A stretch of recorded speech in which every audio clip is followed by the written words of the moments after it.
watch Djokovic stretches, slides, and returns shots in ways that seem almost impossible. With 24 Grand Slam titles, a triple career Grand Slam, and over 400 weeks at number 1, he is one of the most dominant players in history. Djokovic's defensive skills are nearly unmatched, capable of turning a losing rally into a winning one, and his mental toughness on the court is legendary. He even held all 4 majors at once, a feat rarely seen in tennis. Despite his dominance, Djokovic has a major weakness. His temper has occasionally caused him problems, including the 2020 US Open default after hitting a line judge with a ball. Racket-smashing outbursts and visible frustration have punctuated some of his matches, showing that even the most disciplined athlete has limits. At 36 in 2025, recovery takes longer than it did in his prime, and the rise of Carlos Alcaraz and Jannik Sinner has introduced new challenges. Djokovic's serve, baseline consistency, and stretching ability remain elite, but the combination of age, recovery time, and high-level competition has made maintaining his peak form more complex. Rafael Nadal, he is known as the King of Clay, and the numbers back it up. With 14 French Open titles, 22 Grand Slams overall, and more than 1,000 career wins, Nadal's forehand is a weapon of physics-defying spin and power. His intensity is unmatched, often intimidating opponents before the first point is played. However, Nadal's career's major weakness has been defined by his unique style of play. His uncanny gameplay, when disrupted by players like Federer and Novak, can expose him. Also, he's a weak returner in the initial phase of the game. Besides, chronic injuries, particularly to his knees, feet, and wrists, have forced him to withdraw from tournaments or entire seasons multiple times. Over the years, his body has needed surgeries, wraps, and constant management. Even in matches where he is dominant, the tension in his movement is noticeable. Each sprint or pivot carries risk. Nadal's return game and relentless baseline pressure make him a nightmare for opponents when he is healthy, but injuries can limit his mobility or force him to adjust his style dramatically. Despite setbacks, he continues to compete at the top level, relying on experience, technique, and sheer determination to offset the toll his body has endured over decades. Nick Kyrgios is tennis's ultimate live wire. In 2022, he reached his first Grand Slam singles final at Wimbledon and won the Australian Open doubles title that same year. Kyrgios can defeat top players like Nadal, Federer, and Djokovic, often in ways that seem effortless. His serve is nearly impossible to read, and his forehand is unpredictable, capable of hitting winners from positions that seem impossible. However, he too has one unpopular weakness. He has a mentality to explode pressure matches, costing him a big game against Rafa already. Besides, he's known to have skipped practices, withdrawn from tournaments last minute, and displayed emotional outbursts mid-match. Kyrgios's inconsistency means that on some days he dominates the court, while on others he struggles to maintain focus. His career so far, with 7 ATP titles since 2013, is a mix of brilliance and chaos, making him as compelling to watch as he is difficult to predict. Roger Federer. Roger has accumulated 20 Grand Slam titles, 103 ATP wins, and held the world #1 spot for 310 weeks. Federer's forehand, movement, and precision are often described as near perfect, and he has won 5 consecutive Wimbledon and US Open titles, an achievement reflecting unmatched consistency. Even Federer had weaknesses though. His backhand, particularly against heavy topspin on clay, could be exploited. Rafael Nadal repeatedly targeted this area in their early encounters, forcing Federer into defensive positions and creating opportunities for errors. Over time, Federer improved his backhand, most notably in the 2017 Australian Open final, where he defeated Nadal with a combination of improved backhand shots and court positioning. Despite the vulnerability in certain situations, Federer's serve, forehand, volleying ability, and court awareness allowed him to remain at the top of the game for decades, blending technical skill with strategic intelligence. His injuries later in his career, particularly knee issues, limited tournament participation, and ultimately contributed to his retirement. But his game remained polished until the very end. Serena Williams. Serena Williams transformed women's tennis with power, athleticism, and mental strength. With 23 Grand Slam singles titles, multiple Olympic gold medals, and a career spanning over 2 decades, she set records that may never be broken. Her serve was devastating, her ground strokes powerful, and her ability to read the game allowed her to dominate opponents from baseline to net. However, Serena's major weakness is her footwork.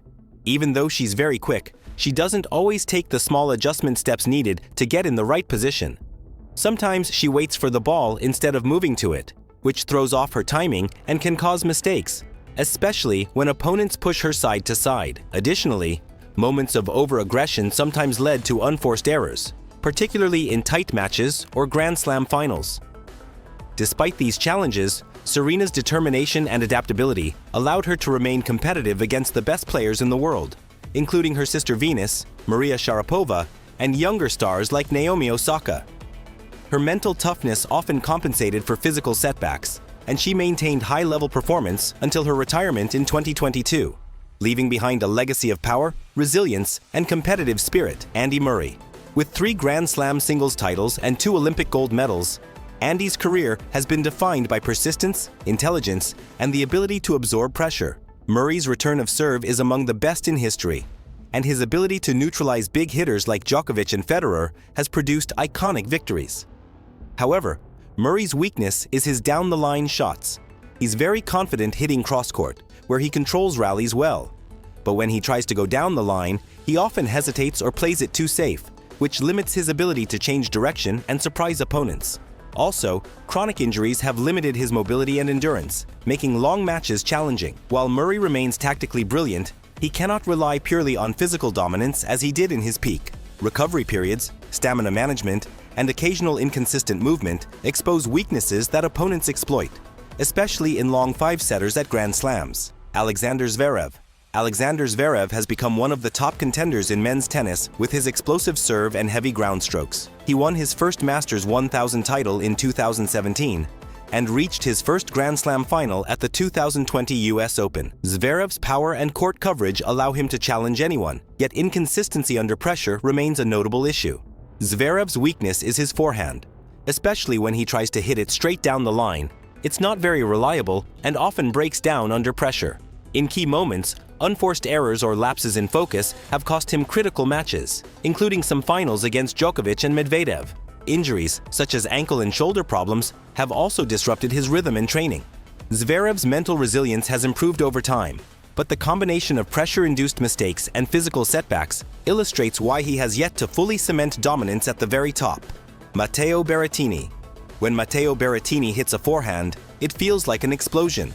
The Italian and grass court specialist climbed into the top 10, reached the Wimbledon final, and became known for one of tennis's most formidable serve-forehand combos. On grass, he's practically unstoppable. Off the court, he radiates charm. His main weakness is his backhand, often targeted by opponents to force errors or awkward slices. Movement can lag on long rallies, and recurring injuries sometimes limit his game. When everything clicks, Berrettini is terrifying. Expose the backhand, though, and the cracks appear. Hit his weak side, and you might survive, but leave him unchallenged, and his forehand will punish you relentlessly. Carlos Alcaraz is one of the most electrifying players in modern tennis. Before turning 22, he had already captured the US Open, Wimbledon, and dethroned both Djokovic and Nadal to become world number 1. His game combines speed, power, finesse, and swagger. Drop shots, impossible winners, fearless aggression. He delivers it all. Carlos's weakness is exposed in his serves. His relentless style sometimes backfires, turning confidence into desperation. He's learning fast, though, and that growth is a nightmare for opponents. Alcaraz still has streaks of unpredictability, but with time, those wild edges will sharpen into precision, making him unstoppable. Milos Raonic. If tennis were judged purely by serve, Milos Raonic would already have a statue outside Wimbledon. The Canadian soared to a career-high world number 3, reached a Wimbledon final, and smashed over 8,000 career aces. His serve is a thunderous weapon, his composure almost robotic, and even his socks are always perfect. But beyond the first shot, his game struggles. Raonic's biggest weakness is that he struggles to win games when his opponent is serving. He doesn't return well enough to create pressure or break serve, so his matches often go to tiebreaks. Basically, he relies too much on his own serve to carry him. As a result, footwork becomes stiff, movement barely smoother than a vending machine, and his backhand is a predictable target. Raonic can dominate with aces and forehands, but drag him into a long rally, and the precision starts to fail. His serve carried him for years, but once the return came back, his limitations were on full display. A missile on serve, but after that, he's on defense. Alex de Minaur, nicknamed the Demon, he's one of the fastest players ever, With relentless defense, unmatched hustle, and the uncanny ability to chase down shots that seem impossible, he's cracked the top 10, contributed to Australia's ATP Cup victories, and built a reputation as a player who refuses to quit. However, he too has a major weakness: poor rhythm in serving motion. While he can reach anything, finishing points becomes another story. Against heavy hitters, he often finds himself pushed to defense, shots landing short, letting opponents unload with punishing force. Even when on the attack, his serve and ground strokes lack rhythm and energy transfer. Speed carries him far, but against Sinner or Alcaraz, it isn't enough. Raw power eventually overwhelms him. Andy Roddick. Andy Roddick didn't just serve.